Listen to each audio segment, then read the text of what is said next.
राजस्थान में स्पीकर के नोटिस के खिलाफ सचिन पायलट की याचिका पर हाईकोर्ट में सुनवाई शुरू हुई। सचिन पायलट समेत 19 विधायकों की याचिका पर हाईकोर्ट में सुनवाई हो रही है। राजस्थान में विधायकों की खरीद फरोख्त मामले में एसओजी ने बीजेपी नेता करणी सिंह को नोटिस दिया। शिवसेना ने केंद्र पर राजस्थान में सरकार गिराने की कोशिश का आरोप लगाया।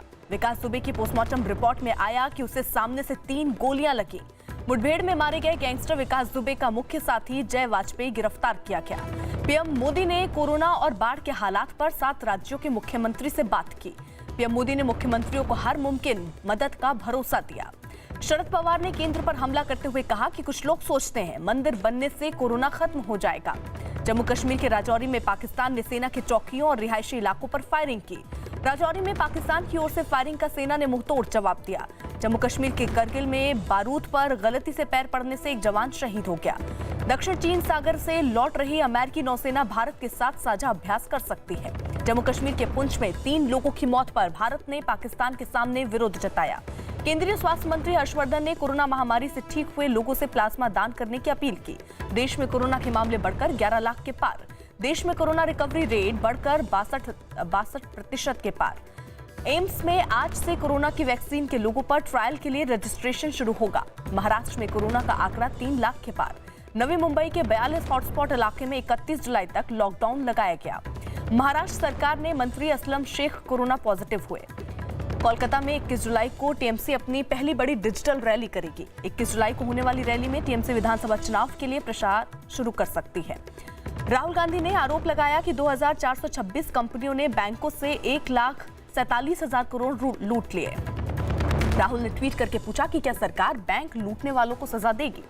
पीएम मोदी के ट्विटर पर 6 करोड़ फॉलोवर हुए। कांग्रेस ने कहा अगर पीएम कोरोना और चीन से लड़ने में समय देते तो उनके फॉलोवर और बढ़ जाते। कोरोना के केस बढ़ने पर लखनऊ में 4 जगहों पर 24 जुलाई तक लॉकडाउन बढ़ाया गया। दिल्ली में कोरोना का रिकवरी रेट बढ़कर 83.99% हुआ। दिल्ली में 24 घंटे में 1800 से ज्यादा मरीज ठीक हुए। 1211 नए मरीज सामने आए। दिल्ली में कांग्रेस कार्यकर्ताओं ने सावन में शिव भक्तों को गंगा जल बांटा। पति की मौत के 20 साल बाद झारखंड की महिला को सुप्रीम कोर्ट में मिला इंसाफ। महिला को नौकरी देने का आदेश। राजस्थान के सियासी संकट के बीच बीएसपी नेता सुदेंद्र भदौरिया ने कांग्रेस के खिलाफ जांच की मांग की। आगरा में लॉकडाउन में रोक के बावजूद आईएसबीटी की बसें चलाई गईं। मुंबई के बीएमसी दफ्तर में नशे में धुत कुछ बीएमसी कर्मचारियों ने पार्टी की। ट्रक ड्राइवर्स के संगठन ने डीजल की कीमतें बढ़ने पर माल ढुलाई में 20% की बढ़ोतरी की मांग की। बिहार के अलग अलग जगह बिजली गिरने से 14 लोगों की मौत हुई। उत्तराखंड के पिथौरागढ़ में बादल फटने से आई तबाही में 3 लोगों की मौत हो गई। बिहार के किशनगंज में नेपाल पुलिस ने एक भारतीय नागरिक को गोली मारी। नेपाल पुलिस के हमले में भारतीय नागरिक के घायल होने के बाद अस्पताल में उसे भर्ती कराया गया। लालू यादव ने ट्वीट कर जेडीयू नेताओं की गिद्ध बनकर रैलियां करने की बात कही। विधायकों की खरीद फरोख्त पर अजय माकन ने लोगों पर चुनाव पर से भरोसा उठने की आशंका जताई। ओपी धनखड़ को हरियाणा बीजेपी का अध्यक्ष बनाया गया। उत्तराखंड के पिथौरागढ़ में चीन की सीमा तक जाने वाली सड़क बारिश की वजह से टूट गई। एमपी के मुडवास में 2 गुटों में हुई झड़प में 4 लोग घायल। कोरोना के मरीज बढ़ने की वजह से भोपाल में आज से लॉकडाउन के नियमों में सख्ती बरती जाएगी। एमपी के जबलपुर में आरएसएस के दफ्तर में 1 दर्जन स्वयंसेवकों के कोरोना पॉजिटिव होने के बाद दफ्तर सील। अगले 2 दिनों तक बंगाल, असम, सिक्किम, मेघालय और अरुणाचल प्रदेश में भारी बारिश का अनुमान है। मौसम विभाग ने पूरे उत्तराखंड में आज भारी बारिश का अलर्ट जारी किया। बिहार के जमुई में जमीन विवाद में मारपीट के दौरान हथियार लहराने और फायरिंग का वीडियो वायरल हो गया। झारखंड के धनबाद में कब्रिस्तान और शमशान बनाने का विरोध कर रहे गांव वाले पुलिस से भिड़े। यूपी की झांसी पुलिस वैन पर लगे कैमरों के जरिए मास्क न पहनने वालों पर नजर रखेगी। एमपी के पन्ना में एटीएम को धमाके से उड़ाकर 23 लाख रुपए लूट लिए गए।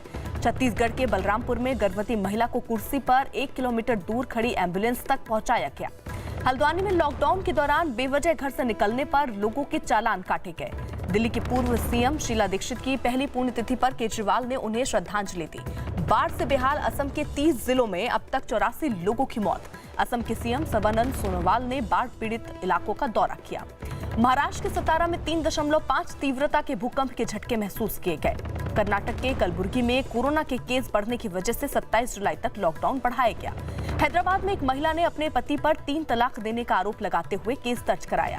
ओडिशा के बालासोर में वन विभाग ने पीले रंग के कछुए का रेस्क्यू किया। पश्चिम बंगाल के आसनसोल से पुलिस ने 257 किलो गांजा और 1 करोड़ रुपए से ज्यादा का कैश बरामद किया। महाराष्ट्र के वाशिम में एक रिटायर्ड सब इंस्पेक्टर का एक महिला को पीटने का वीडियो सामने आया। पश्चिम बंगाल के उत्तर दिनाजपुर में एक नाबालिग की हत्या पर लोगों ने विरोध किया। पश्चिम बंगाल उत्तर दिनाजपुर में नाबालिग की हत्या पर बीजेपी नेताओं ने ममता बनर्जी सरकार पर हमला बोला। पंजाब के लुधियाना में नाबालिग लड़की के साथ भागने के आरोप में लोगों ने एक लड़के का मुंह काला कर उसे पेड़ से बांध दिया। पंजाब के गुरदासपुर में बीएसएफ ने सीमा के पास से 60 पैकेट अफीम बरामद की। जम्मू कश्मीर में अंतर्राष्ट्रीय सीमा के पास रहने वाले लोगों ने उन्हें 4% आरक्षण दिए जाने के फैसले पर खुशी जताई। पश्चिम बंगाल के जलपाईगुड़ी में ट्रांसजेंडर समुदाय के लोगों ने एक वन विभाग अधिकारी के तबादले के खिलाफ प्रदर्शन किया। तेलंगाना के जनगांव में एक महिला ने अस्पताल के बाहर बच्चे को जन्म दिया। हिमाचल प्रदेश के किन्नौर में बाढ़ की वजह से सेब की फसल बर्बाद हो गई। हिमाचल प्रदेश के कुल्लू में जमीन खिसकने की वजह से जगह जगह जैम लग गया। पश्चिम बंगाल के नदिया से बीएसएफ ने तस्करी कर ले जाए जा रहे करीब 50 लाख रुपए का सामान बरामद किया। कोरोना के मरीज बढ़ने के बाद कोल्हापुर में आज से 2 हफ्ते का लॉकडाउन लगेगा। चंदन तस्कर रहे वीरप्पन की बेटी को बीजेपी ने तमिलनाडु में युवा मोर्चा का उपाध्यक्ष बनाया। उज्जैन के महाकाल मंदिर में सावन के तीसरे सोमवार पर भस्म आरती की गई। बलूचिस्तान में एक महिला की हत्या के बाद पाकिस्तान के खिलाफ लंदन में प्रदर्शन किया गया। अमेरिका के वॉशिंगटन में भारतीय मूल के लोगों ने चीन के दूतावास के बाहर प्रदर्शन किया। उत्तर कोरिया के नेता किम जोंग उन ने सैन्य प्रमुखों के साथ बातचीत कर अमेरिका के साथ तनाव कम करने का संदेश दिया। यूरोपीय संघ से जुड़े देशों के बीच कोरोना वायरस की वजह से बर्बाद हुई अर्थव्यवस्था में सुधार के लिए तीसरी बार बातचीत हुई। जापान के टोक्यो में एक बार फिर दर्शकों के बीच राष्ट्रीय खेल सूमो का आयोजन हुआ। कोरोना संकट के बीच सीरिया में संसदीय चुनाव के लिए लोगों ने वोट डाला। ईरान सरकार ने कई मामलों में दोषी 3 लोगों की मौत की सजा पर रोक लगाई। इजराइल में लोगों ने कोरोना वायरस पर काबू पाने के सरकार के प्रयासों को नाकाफी बताते हुए प्रदर्शन किया। कोरोना से पीड़ित ब्राजील के राष्ट्रपति के समर्थन में ब्रासिलिया में लोगों ने प्रदर्शन किया। बांग्लादेश में 10 लाख से ज्यादा लोग बाढ़ से प्रभावित। पेरिस एयरपोर्ट पर एक टर्मिनल पर खड़ी बस में लगी आग। हफ्ते के पहले दिन कारोबारी दिन सेंसेक्स 238 और निफ्टी 79 अंक की बढ़त के साथ खुला। इंग्लैंड के डोम सिल्बले पाबंदी के बावजूद गेंद पर लार लगाकर आईसीसी के नए नियम तोड़ने वाले पहले क्रिकेटर बने। ऑस्ट्रेलियाई बल्लेबाज ने जसप्रीत बुमराह को सबसे मुश्किल गेंदबाज बताया। अमरोहा में क्रिकेटर सुरेश रैना और मोहम्मद शमी ने मैदान में प्रैक्टिस की। अंपायर स्टीव बकनर ने 2008 के सिडनी टेस्ट में 2 गलत फैसले लेने पर आज भी दहशत होने की बात बताई। सलमान खान ट्रैक्टर से खेत जोतते दिखाई दिए। एक्ट्रेस नेहा धूपिया ने इंस्टाग्राम पर बारिश में खेलती अपनी बेटी का एक वीडियो शेयर किया। सुशांत सिंह राजपूत की आखिरी फिल्म के तीसरे गाने को रिलीज के 24 घंटे में 34 लाख बार देखा गया। एक्ट्रेस कंगना रनौत ने आदित्य चोपड़ा पर फिल्म सुल्तान करने से इनकार करने पर धमकी देने का आरोप लगाया। एक्ट्रेस पूजा बनर्जी टीवी शो कुमकुम भाग्य में रिया के किरदार में नैना सिंह की जगह नजर आएंगी। एक्टर अध्ययन सुमन ने सुशांत केस में कंगना रनौत का समर्थन जताते हुए सीबीआई जांच की मांग की। एक्टर कंगना रनौत ने फिल्म इंडस्ट्री में नेपोटिज्म को लेकर छिड़ी बहस के बीच तापसी पन्नू और स्वरा भास्कर पर निशाना साधा।